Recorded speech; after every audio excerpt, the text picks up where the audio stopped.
How to add funds to PayPal account without bank account. In today's video, I'm going to guide you through how to add funds to your PayPal account even if you don't have a bank account. So first, open PayPal app on your phone or visit paypal.com. So once you're in, tap on your balance or check the menu for options to add money. Scroll down and find the Add Cash at Stores option.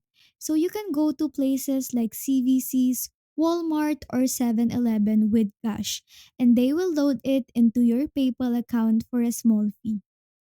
If you have a check, just use the app's Cash a Check feature, and the money can be deposited directly to your balance after a small processing fee.